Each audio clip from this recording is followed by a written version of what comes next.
Hi, everybody. My name is Jared Milrad. I'm the founder of Movikarma. We're the nonprofit organization that created our podcast here, Rewriting Hollywood, focused on diversity, equity, inclusion, social impact, and representation in Hollywood. I'm really excited to have another special guest with us. We've been really lucky lately, and today's no exception. Our guest is Lauren Aboulafia, who is the animator and director of a new short film that I had a chance to check out. It's called Super Scar, and it just ran at the DTLA Downtown Los Angeles Film Festival. It's really fantastic. It's based on Lauren's traumatic and really challenging childbirth experience. And we're excited to talk about that and talk about her own journey, but also just more broadly sort of the impact of this really incredible project and some of the sort of resonances and themes in it. So Lauren, really excited to have you on the podcast. Thanks so much for being here. Thank you. Great to be here. Thanks for that introduction. That was pretty on point. I mean, we're trying, just try to be prepared here, I like how you're prepared. That's great. Yeah, and try to get the names right, the basics. Oh, killing it. You're killing it. So we're off to a good start.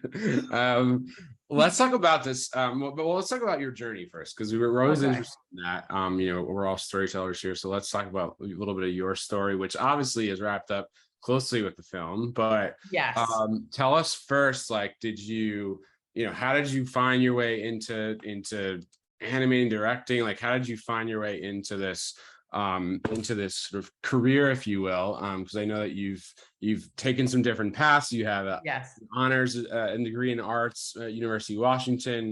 You've performed on stage. Walk us through a little bit of that journey. I was an actor. My first love was musical theater. And basically when I went to New York after college. When I got to LA, I was like, I cannot do any more of all these jobs. There's too many jobs. And so I got into commercial real estate, actually. So yeah, I know, but actually very similar. Still, selling. Performing in a way. Yeah, exactly. Either way.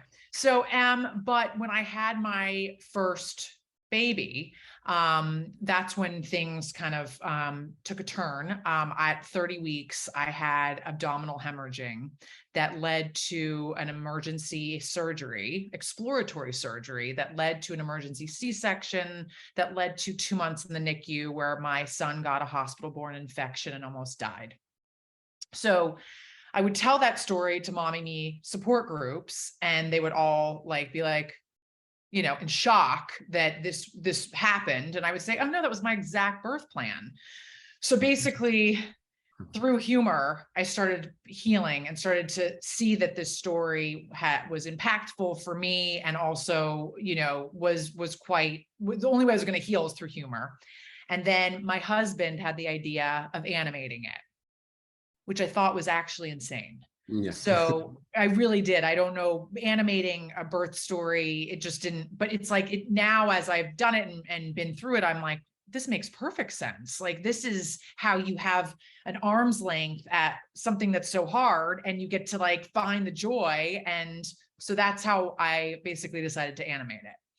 And then over the pandemic, which one could argue there's still some, COVID around, but we are moving forward. I wasn't making bread. I was teaching myself how to animate.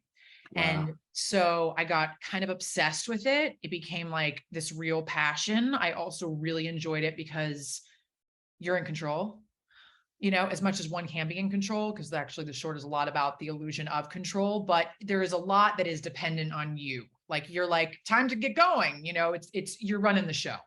So I kind of enjoyed that process of being able to open up the computer and animate, Wow, that's so fascinating. I want to talk about that because not only were you an actor, you were like I mentioned, you alluded to, you were on stage, Williamstown Theater, you Groundling, TCB, your TV work, you were really doing the thing for a bit. And so to have that discovery in a sense of not only your own experiencing that story, but then also discovering animation, what were some of your, if you had, fears or challenges as you were sort of taking on that journey creatively? Well, I would say, I'll do fears first and I'll do Okay. rewards. The Okay. fears, I would say, were like, this is going to be a pile of dookie on the ground. I don't know. I don't know what I'm doing. I mean, I would get frustrated. I mean, it's very hard. I mean, learning something new, but there was something about seeing your story come to life in that way that was just so rewarding. So like they kind of go hand in hand. And then as an actor, I'm directing the animation and Right. I get to voice a lot of the characters. So it's a one-woman show. I mean, that's basically what it is, Yeah. I was in gonna terms say. of the start of the process. And then Right. I cast other actors as voices as Mhm. well. But it was really empowering, to be honest, to find this new love. Yeah, I can imagine. I mean, that's so cool that it was so connected to your own story. So let's talk about your story that's obviously sort of the centerpiece of the film. As you mentioned, you had this really difficult, traumatic first birth experience. You had abdominal hemorrhaging, 30 weeks. You had an emergency C-section. Your son spent a few months in the NICU. Caught meningitis. I mean, just went through a lot. You and your family, imagine, like, talk us through a little bit, if you would, Lauren, about just that journey. Like, and we obviously see it in the film, but for folks who are listening to this and may not know someone who's gone through this type of experience, what was it like, and how did you and your family kind of find your way through that? Great question. I would say at the start of it, like I was like, I felt like the only way to get through the beginning of it, like when I first thought something was wrong, when they first saw a liter of blood in my stomach at 30 weeks, I became a stand-up comedian. I was very shticky. I was like using that as a defense mechanism. And then after that, I started to get debilitating anxiety. Yeah. I don't know if you've ever experienced debilitating anxiety. It's not just anxiety. It's where your Mhm. body starts to break down and the floor is like no longer underneath you. So what happened is that, when he first got to the NICU, it was kind of like, I'm alive. He's alive. But then the NICU is like going to battle. I mean, the NICU, they are angels in there for sure. The people that Mhm. work in the NICU are amazing people, but every day you don't know what's going to happen. So it kind of is it's like the hard knocks of like seeing how you don't have control in life minute to minute in a NICU. Right. It's you just don't know what you're coming into. Is this baby Mhm. feeding? Is this baby on the tubes? Is the beeping gonna start because he can't breathe? And so there's nothing else to think about. And so your attention becomes so present. It's just about, will the baby be okay? So, and I talk about this in Super Scar, which is really what I want to really want to make my life mission, is to help women who struggle with anxiety and postpartum and go through the NICU, because it is no joke. And I would say Lexapro like really helped me. Like Yeah. Lexapro is like, don't shy away from Yeah. anxiety medicine if you Yeah. need it. Yeah, and I've tried a few in my day for sure. And I think the thing about anxiety and depression, some of these things that a lot of us struggle with, millions of people struggle with, particularly in the US, I feel like we don't talk about it enough, right? And I feel like Oh, this film is so much about that, in terms of these things that we don't talk about. yeah, exactly. I wanted to talk more about, though, the other things that I feel like we don't hear a lot about, which is just which you alluded to, just the challenges that women face Yeah. in these difficult births, but in birth in general, and the things that they go through after birth with postpartum. Talk about, if you would, a little more, Lauren, like why that was important for you to share and sort of bring this out in the open through humor, through animation, through film. Thank you. I mean, now all joking aside, I would go to these mommy and me support groups and I would hear women share all sorts of stories.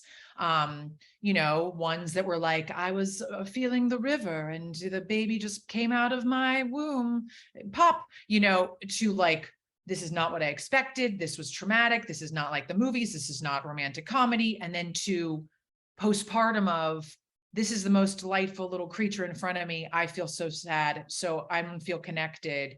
And there's different I mean, maternal mental health now does a lot of work around this, but I want to like help even more. I mean, it's just, there's just not enough awareness around how hard it is for women who go through this. I mean, it's some women have no issue, but there are a lot of women that have issues, and I don't know if they know where to go. So it was, but the movie really was also about overcoming too, that you're not stuck in the depths of hell. Like you can overcome it and be empowered by it. And yet I do still have a scar. It is still hard. That still reminds me of what I went through, but I overcame it. You overcame it. And did you feel that, I mean, you mentioned humor, you mentioned, you know, I imagine your family, like your friends, folks around you, like what really helped you get through this, you think? This is intense to share. I mean, I got on my knees. Like, I mean, spiritual, I became spiritual. I mean, you turn to the depths of like your core is like, I mean, you just need a, I sang. I actually, that's why I sing in the movie. I sang to the baby. I mean, there was, you go with like whatever your gut would go through. I shut out my friends in answer to your question. I shut them out. Because if I told people what was happening, then it would be real. So I remember that being hard on some of my best friends, that I didn't share what was going on, but it was like too much. I mean, it's never experienced anything like this. Yeah, absolutely. I mean, how could you kind of even predict or imagine what this was like? Yeah. What do you think about just that piece though around, you mentioned maternal mental health? Yeah. You know, I feel like a part of this in terms of these stories not being known unless you've gone through them, and sort of this sort of cone of silence that probably a lot of women feel on these issues, is that we don't have enough, you know, women directors and animators and storytellers, Yeah. right? Like telling more of these stories. I mean, do you think that is part of the equation here, that we really need just more openness and dialogue, and need to see more of these stories?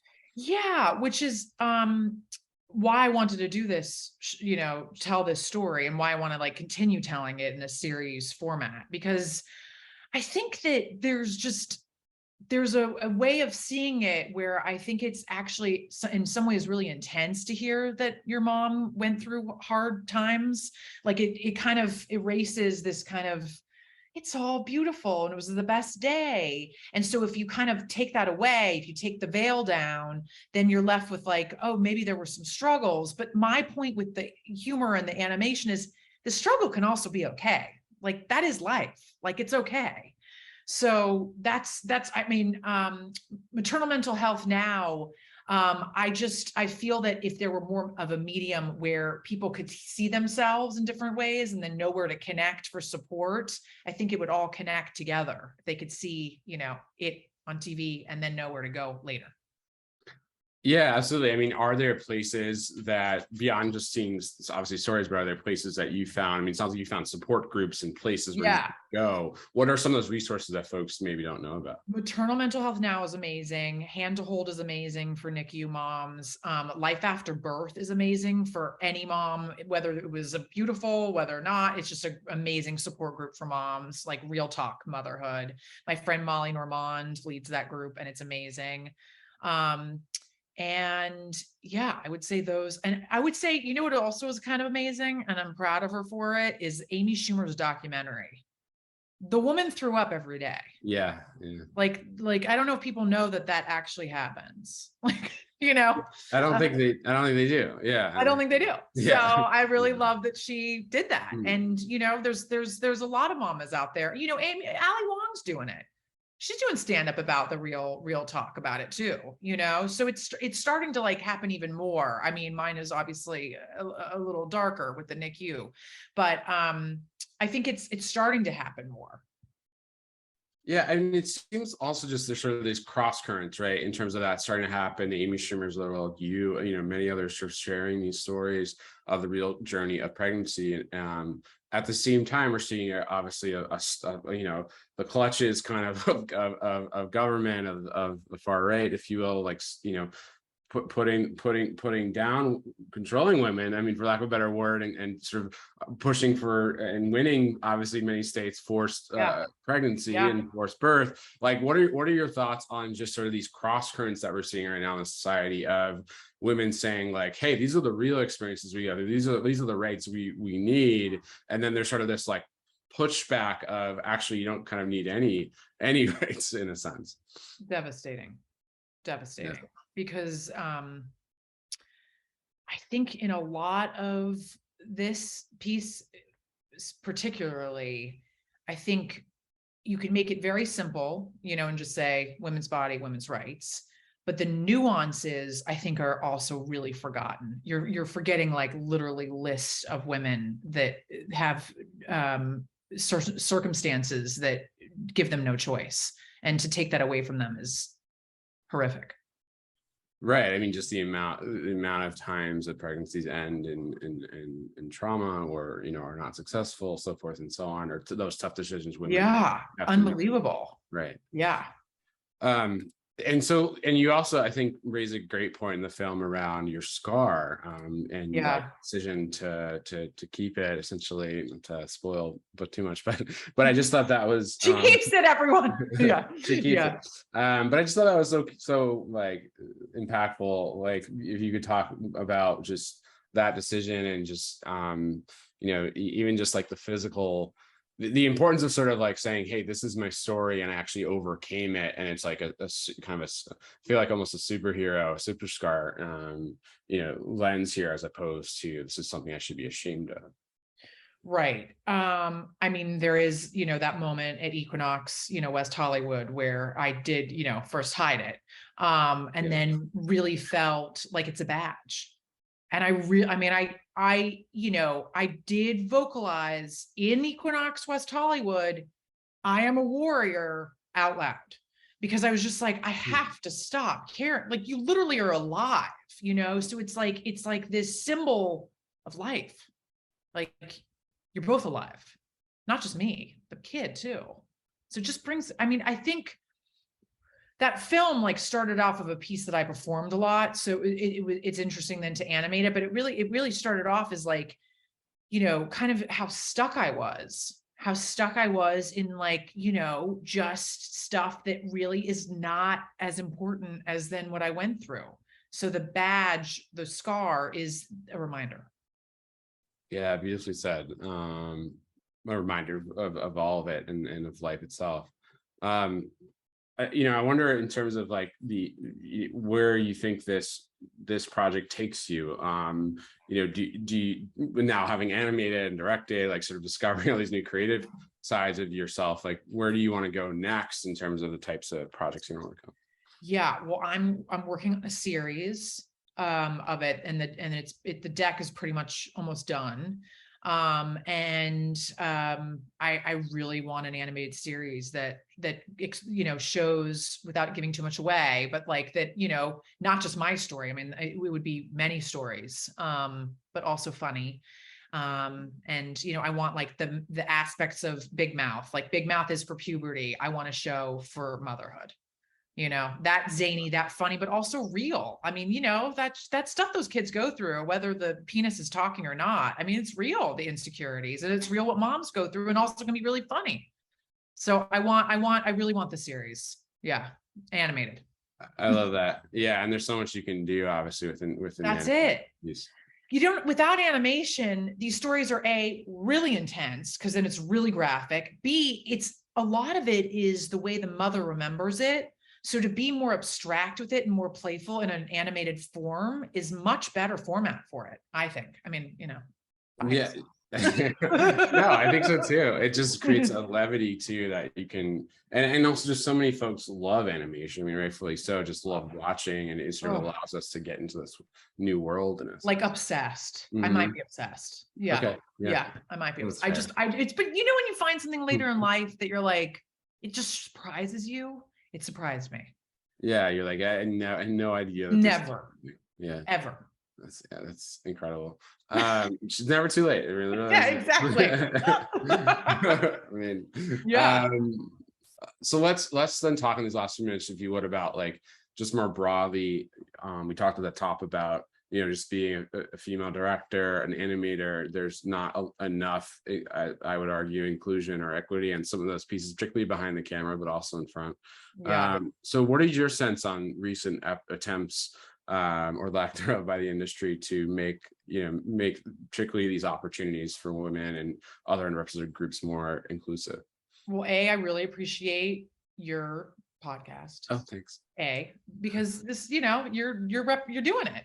I don't know. I think that I've done better in terms of film festivals that are female driven film festivals. So I could just say that. I don't know more at this moment because I'm still like on the festival circuit, but I do still see the story being seen more in that environment. Like the next 3 I'm in are all women festivals.